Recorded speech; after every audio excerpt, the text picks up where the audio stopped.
राष्ट्रवादी Congress party के नेता अजीत पवार अपने ही चाचा शरद पवार से बगावत कर एक बार फिर महाराष्ट्र के डिप्टी सीएम बन गए हैं। हालांकि पहला मौका नहीं है जब अजीत पवार उप मुख्यमंत्री बने हैं। इससे पहले भी वे कई बार इस पद पर बैठ चुके हैं। पवार के डिप्टी सीएम बनने के बाद एक अपशकुन की खूब चर्चा हो रही है। पवार का डिप्टी सीएम बनना कभी भी मुख्यमंत्री के लिए शुभ नहीं रहा। या तो उनकी कुर्सी चली गई या फिर उनका डिमोशन हो गया। भले ही हम विज्ञान के युग में जी रहे हैं, लेकिन मन है कि मानता नहीं, संयोग भी माना जा सकता है। वैसे भी महाराष्ट्र के वर्तमान मुख्यमंत्री एकनाथ शिंदे को लेकर काफी लंबे समय से चर्चाएं हैं कि उन्हें निकट भविष्य में मुख्यमंत्री पद से हटाकर देवेंद्र फडणवीस को मुख्यमंत्री बनाया जा सकता है। बारामती से चुनाव लड़ने के बाद पवार सबसे पहले पृथ्वीराज चौहान के डिप्टी सीएम बने थे।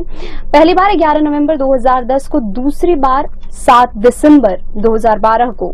दोनों ही कार्यकाल में वे 2 साल से भी कम समय पद पर रहे। जहां तक पृथ्वीराज चौहान की बात है तो वे राजनीतिक रूप से लगभग हाशिए पर चले गए। पवार 23 नवंबर 2019 को एक बार फिर देवेंद्र फडणवीस के डिप्टी सीएम बने, लेकिन वे 3 दिन ही इस पद पर रह पाए।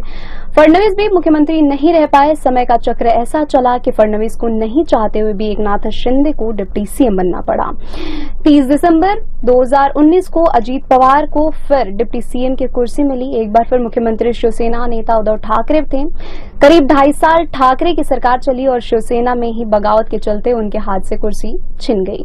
उनकी पार्टी शिवसेना टूट गई, यहां तक कि उनसे नाम और चुनाव चिन्ह दोनों छीन लिए गए। 2 जुलाई 2023 को पवार एक बार फिर महाराष्ट्र के उप मुख्यमंत्री बने।